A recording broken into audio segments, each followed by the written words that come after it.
Welcome to the Color Success Podcast. I'm your host, Dr. Stephanie J. Wong, and today's episode is sponsored by My Wellbeing. Are you interested in going to therapy and don't know where to start?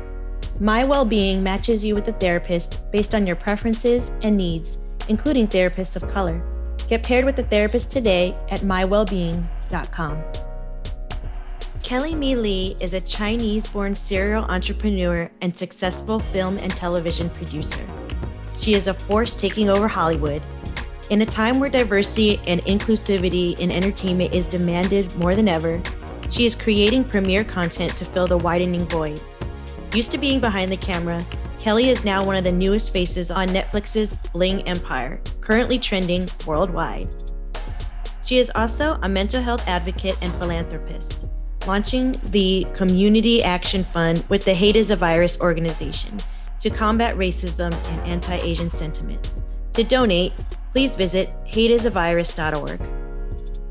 I am so happy to have Kelly on the show today. Produced by Jeff Jenkins, Bling Empire focuses on the real lives of crazy rich Asians, a wildly wealthy group of Asian and Asian American friends, living what appears to be fabulous lives in Los Angeles, attending extravagant parties and going on expensive shopping sprees. But there's so much more happening beneath the surface. It follows their journey living in America as they straddle the traditional Eastern culture that values keeping a quote-unquote low profile with the Western culture that embraces the openness and transparency of the modern world. Revolved around Kelly and her friends, the unscripted series is the first ever all Asian American cast to grace reality audiences around the world. I'm so glad you're on, and you've shot to stardom with Bling Empire. People love you. All my friends gush about you. You're a serial entrepreneur, philanthropist, and just an amazing story from what I gather. And of course, I want you to kind of talk a little bit about your story and how you would describe yourself. I think you got it pretty good. I'm an entrepreneur. I was born in China and in Kunming, and I lived there for 10 years, and I moved to Chicago afterwards, and I moved to LA about 14 years ago, and then in between I've lived in Boston, Singapore, and back to LA. So I've had a lot of ups and downs in life, and the day for me, just that I want to just keep working, keep bettering myself, and every day I'm just learning something new every day about myself, and I just want to keep educating myself as well. I saw life insurance agent at 18, speakeasy, and where you are now. I mean, what have you learned along the way that's kind of gotten you to this point in your career and in your life? I've learned so much. I think, a lot of it has to do with knowing that life is not always on the high. You have to embrace the low as much as the high and never let it beat you, and just turn every failure into success and just keep working on it. I've always been a very hard worker. Now that learning more the life-work balance, as well as, last year is really kind of just focusing on mental health and really just discovering myself more. And it's somebody, I'm somebody that I live with every second of the day. And it's so surprising. I really didn't start getting to know myself until I started going to therapy and really start peeling off the layers, one by one. So I'm just really grateful for it. And I'm still on this journey, Yeah, and that's why I really, really wanted you on the show, because you showed clips about couples therapy and really the raw moments. Of course, like as we both know, it's way more in depth than people may have seen on the show.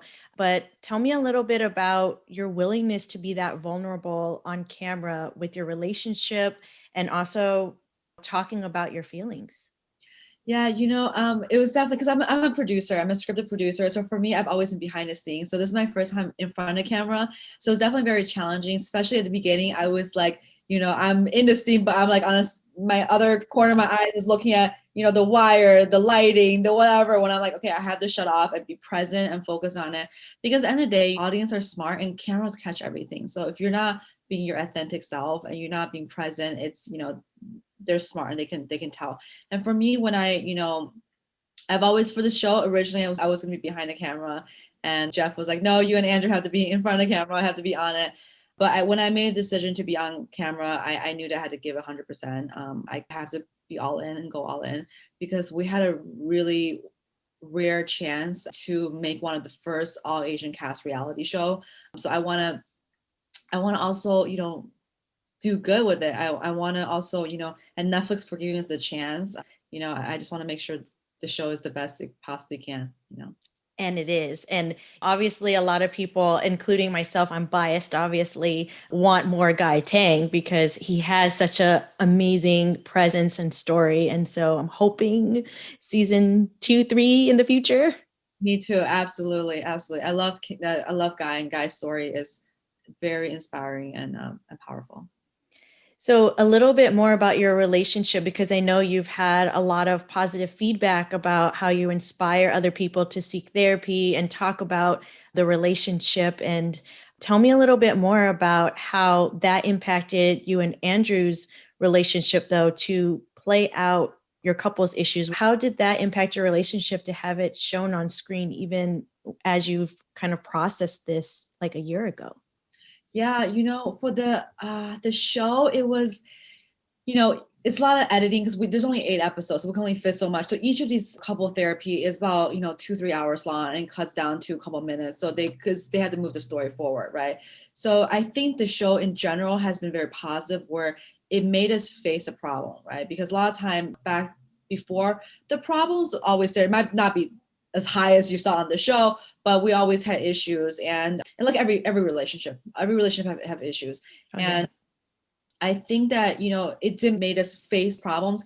I really didn't start discovering therapy until the show. And after the show wrapped, Andrew and I broke up for about 6 months and really kind of worked on ourselves. And for me, I can only control myself, right? So seeking therapy individually for myself, and then also, my dad left my mom and me at when I was about 10 years old, like 9.5, 10 years old.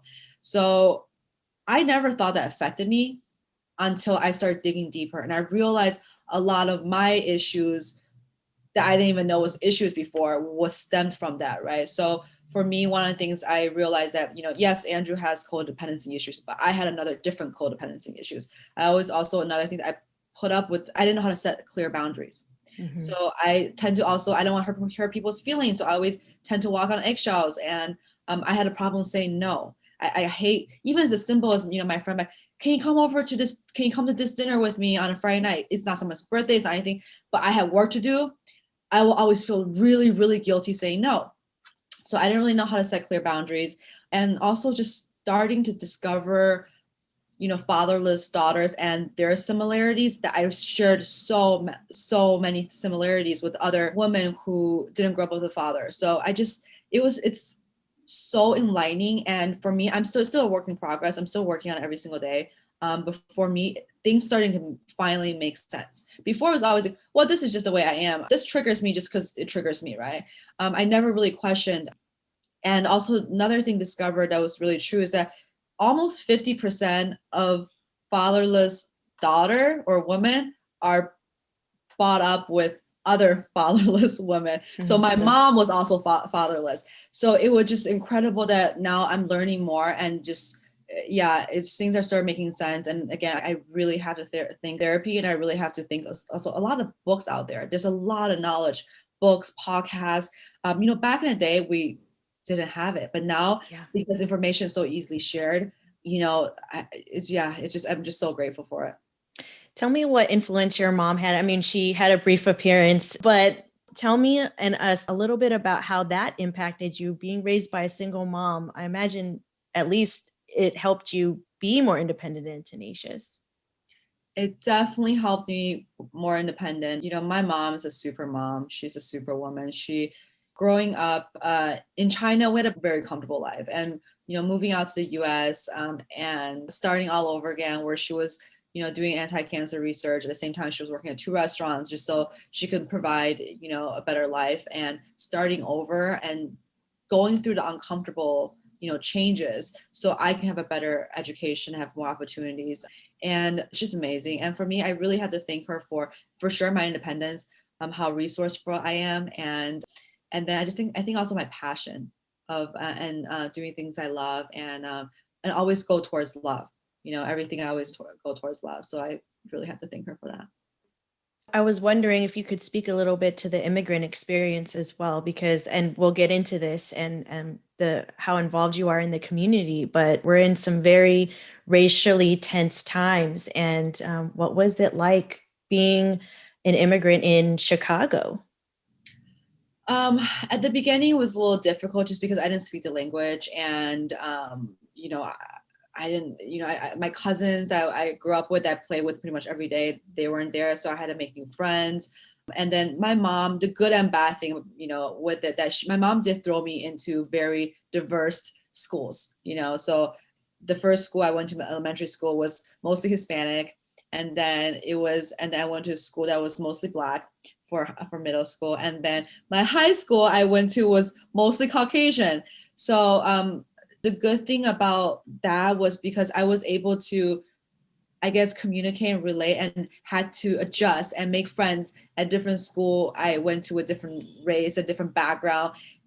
So I was really thankful for that. And I think nowadays everything that's happening, it's so heartbreaking. And I'm just trying to do my part, and then I want the community to do their part, because it's not something that we can change tomorrow or next week, next year. It's something that we have to keep fighting for. And Asian racism is not new. Like, people's like, oh, this has just started. No, it's been going on for a while. And because of the pandemic, we had a crazy increase. We had 1,900% increase on hate crimes that's reported, right? Which means there's so many more unreported cases, because in Asian culture, we're, especially the older generation, we are not taught to speak up. They don't want to talk to reporters. They don't want to talk to police, because they don't want to bring more attention to themselves. And as well as, I think there's a little bit of shame to it as well. But we have to speak up, and we have to make a difference, because otherwise it's never going to change. Hate is wrong. Anything, discrimination, injustice, all that stuff is wrong. And as humans and human race and human beings, we have to come together, because at the end of the day, we're all the same. Like, under the core, we're all the same. It's very well said. It's a mic drop situation, but I will say, how can we continue to use our voice and come together as a community, but also have a coalition with other ethnic communities? Yeah, and that's what we're trying to do with with this fund that we just launched with Hate is a Virus, that we are trying to, again, the fund is going to be help to support other organizations, local organizations, as well as the national organizations. So it's something on the local level to make sure that our elders are safe when they're walking home, to supporting local businesses, to offering free mental health programs, to stuff about, education awareness, because that's the first step, is education awareness. And then to, maybe in the future, help putting the right people in office, and maybe some policy changes, and we want to create solidarity with other groups as well, because at the end of the day, we're all fighting for the same thing. We're fighting for injustice. We're fighting for hate. So we should all come together, and that's what we're trying to do. And for the first $25,000 that people donate, I'm going to personally match it. So, it doesn't matter if it's $5, doesn't matter if it's $10 or even $1, just know that your money is going to do double the impact. That's amazing. Yeah. And I was in a couple of the clubhouse rooms that you were in as well. And people have just been really stepping up with their dollars, but also their time. And it's just really inspiring to see this community mobilization that I don't think has been there in the past, at least in my lifetime, in our lifetime. So how can people get involved in the fund, and where can they donate their time or their money? So yeah, for donations, hateisavirus.org/donate. And even if they can donate, just please share the message and share just awareness as well. And then if somebody else out there wants to match the next $25,000, please let me know. That'd be great. And I can pass the baton over to them. Well, how about Kevin? So a little bit. You can do like $1 per lift. You can just lift his shirt up for $25,000. I'm sure there'll be a lot of takers on that, to be honest. Exactly. I was listening to some other podcast. They were talking about how he knew that the show had made it big when his ex-girlfriend started reaching out to him. So there you go. Yep, exactly. So interestingly, I don't want to stray too far off of a serious topic, but in terms of you and Kevin's dynamic, it was interesting because you talked about kind of having this people-pleasing tendency. When you went on the date with him, I was like, oh, Kelly, just tell him no. Like what was kind of holding you back from kind of letting him down immediately, I guess? Yeah, part of it obviously is that, but also the other part of it was like, Kevin's he's a great person. He's my friend. And I still, to this day, we're still really good friends and I adore him. So I was like, let's just give it a try. Who knows? Maybe it surprised me, right? But in the day, it was way too quick. And, so I did have to tell him and let him down, but I think we're better off as friends. Yeah. Well, you did it in like the nicest way possible, although you like bro zoned him, which was devastating to him. So he's okay. I mean, that guy I don't have to worry about.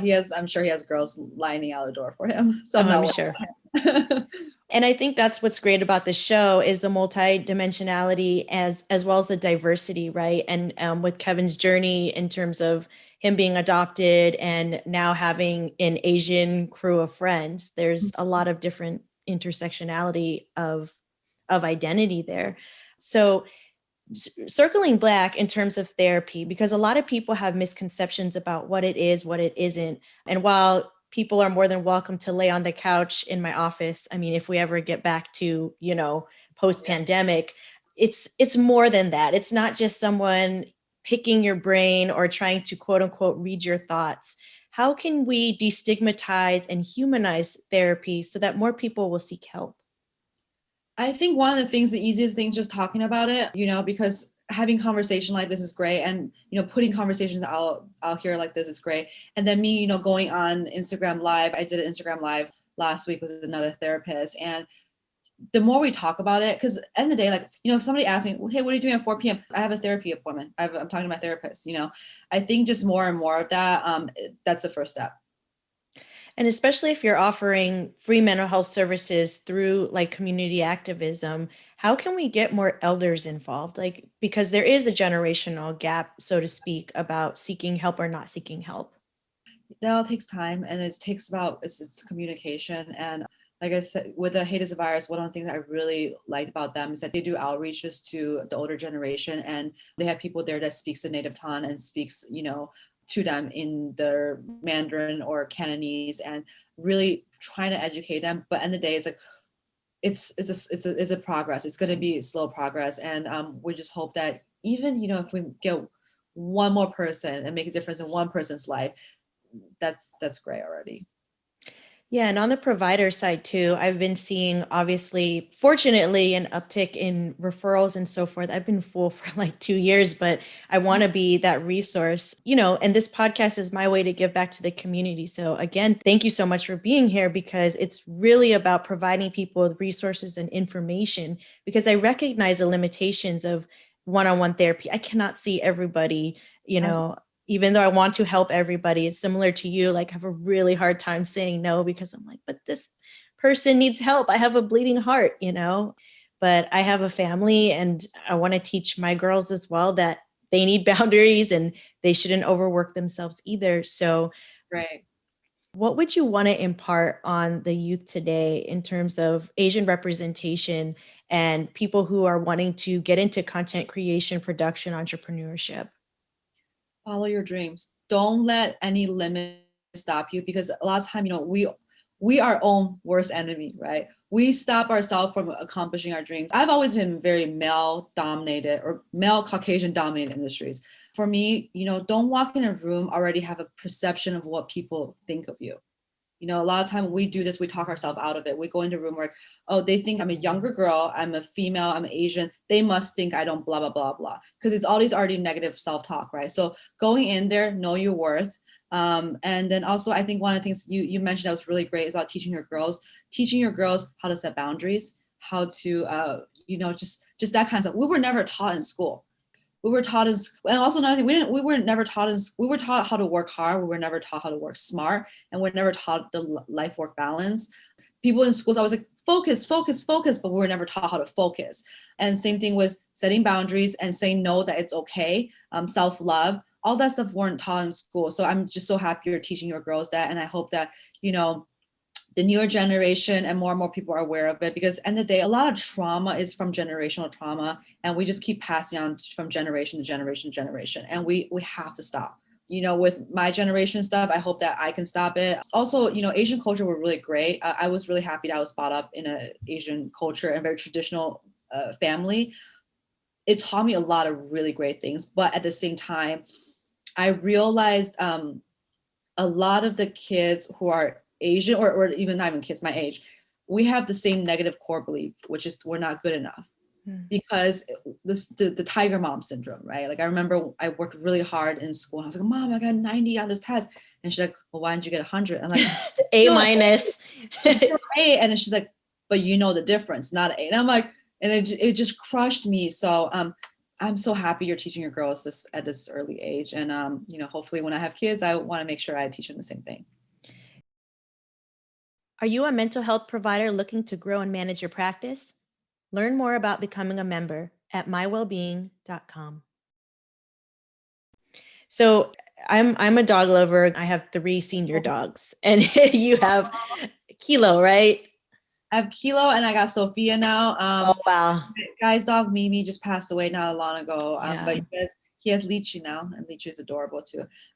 Kilo I rescued about 3 years ago. He was left on the street 2 days old, and he was with the shelter for 2 weeks, and then he was with the rescue, and I got him right after. And then Sophia I just recently rescued. There was this lady, she texted me last minute. She was like, I have this dog as an emergency. It needs to land somewhere. It's from like a hoarding puppy mill situation. I didn't know what kind of dog it was. I had no idea how big, how small personality. I was like, yeah, sure, bring it over. And she looks like a mini version of Kilo. So after like a week and a half, that's always the thing with fostering. Because if it's up to me, literally my whole house will be full of dogs. But I was like, I just had to keep her. So I'm just really happy. And now they play together, and they run around with each other. So it's great. And I ask because a lot of people during the pandemic feel isolated. And so what do you think pets can do for mental health at this point? It's so great. Pets are amazing. They give you companionship, and, they can really feel how you feel. They relate to you. If you're feeling sad, they know you're feeling sad. If you're happy, they know you're happy. So it's just, it's magical, and it's great. They're like my kid. They're like my fur babies, I take them out pretty much anywhere I go. I think that's the thing, is that how can we bring, family togetherness back during this time? Because a lot of people have not been able to see their family or give them a hug even. So yeah, it's been hard. This is the first year I didn't go back to Chicago for Chinese New Year. So, we try to FaceTime and, Zoom. With the pandemic is really hard, but we are separated, but we have to make sure we still have the connection, and so follow up with each other and check in with each other. So what are you hoping in the future? Because obviously Bling Empire was a hit, but what are you hoping that the next season or subsequent seasons could show and advance in terms of Asian representation? I think just hope to keep expanding the narrative of all of us, because, again, we had to fit so much in 8 episodes, so much was cut, and just hope that we can keep showing the audience different parts of us. Because for me, season 1 was literally all about my relationship. There was nothing, we filmed stuff with me working, but most of it was cut out. So I would love to show that part of me, just because work is such a big part of my life. I'm very passionate about what I do. And so I just hope I can showcase that, have more opportunities to keep expanding the narrative. And what would you say are your dreams? Because you said follow your dreams, and it seems like, you're living it, even though, of course, there's ups and downs. So what are your dreams moving forward? My dream really is happiness for me, because happiness, I think happiness is the highest level of success. I have had the highs of the highs and had all the money in the world to the lows of lows. Being happy is the ultimate success. So for me, I just want to be happy, content, and grateful. That's really it. But everything else, it's never about the destination. It's about the journey and the people that you travel with. So I just want to really enjoy life. I want to be around great people, and rest of it I can't really control. Yeah, I think contentment is definitely always been my goal. And I think Goldie Hawn put it best. She said, when people ask me what I want to be when I grow up, I say happy. And I'm like, wow, that was so mind blowing to me, because everyone, especially in an Asian American culture, it's like, I want to be a doctor, I want to be a lawyer, and, all these things. And so I think if we can kind of encourage that mindset and that mind shift, that would do wonders for mental health and like our community. Absolutely. 100% agree with you. And you talked about having supportive people in your life. How have your friends and family helped you during your lows and in terms of coping? I've I'm so thankful. I have a really great group of friends, and also family. So it's all about, talking and communication, because when you're feeling low, again, it's a lot of negative core belief. It's stuff from your past, and really kind of talk through it, and then really figure out, wait, it's really not that bad. And a lot of things people have to realize, a lot of things are temporary. You'll get through this. How you feel in the moment doesn't mean that you're going to feel the same thing tomorrow or the day after. And also knowing that at any given moment, you can change your mindset and you can turn around, because that's within your power. I'm smiling because, you're using words like core beliefs, and I'm like, someone's been doing a little CBT work with. I've been going to therapy and I've been reading. So I love it. I think part of it too is really, like you said, believing in yourself and building self-confidence. I think the people around us are just so important because they help us foster compassion and self-compassion. What does self-compassion look like to you? What do you say when you are having those negative core beliefs or automatic thoughts popping up in your head? Self-compassion to me is, part of self-love, is that it's okay. Like, you don't have to be perfect all the time. If you're having a really bad day, you need to just tell everybody, hey, I'm sorry, I gotta take a 10-minute break, I gotta go, go for a walk, or whatever it is. It's okay to do that. You don't have to be so hard on yourself. If you want to take you can't make it to a friend's dinner because you are exhausted, you just want to take a bubble bath, do that, because you can't pour from an empty glass. If you're not the best versions of yourself, you can't give to other people around you. So yeah, to be easy on yourself. And if you need to take some time off, if you need to take a break, you need to pause something, voice that, and then people who love you, they're going to understand. So I know you work a lot, and I can totally relate to that. How do you decompress? How do you relax and connect with people and yourself?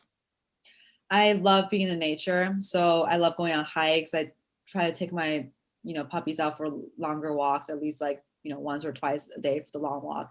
I don't bring my cell phone with me when I do the walks. And then I've been pretty good at this lately, but sometimes I slip. I don't look at my cell phone an hour before I wake up to bed. I wake up, and an hour before I go to bed. So also, as well as television. So I turn my bedroom lights are all blue light free light bulbs. So for the hour before bed, I just try to read and not have any blue light. Because yeah, again, you have to unplug. We live on our cell phone. Sometimes, I itch when I don't look at my cell phone all the time. So get off social media sometimes. If you need a social media break, take a social media break. So this is how I decompress. Yeah, I mean, there's social media burnout. It's real now. I mean, there's so much information and it's at our fingertips. I've tried to be a lot better with when my daughters are talking to me. I literally will set it down and look at them in the eye. I keep reminding myself that, because a lot of times parents are like talking or anybody talking while they're on the phone, and it's really hard to peel yourself away from it because it's so part of our life now. Yeah, absolutely. And same thing, if somebody's talking to me and I'm doing something, like, I'm so sorry, can you give me 5 minutes, so I can finish and give them the proper attention, because at the end of the day, it's not fair to both. And I have also text and emailed the wrong people because I'm multitasking, I'm doing something else. So yeah, that's so great that, you try to put your phone down, when your kids talk to you. Another thing I do is on Sundays is kind of my rule. I don't really work on Sundays.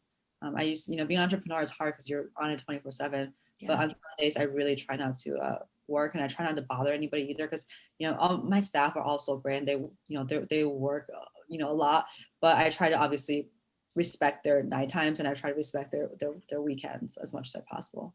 That's great. Yeah, I've been on call for 24/7 for, I want to say 9 years, just being at the hospital. So I try my best. I mean, the thing that's good about that is you really learn boundaries quick. If people call you about crises, obviously you're there.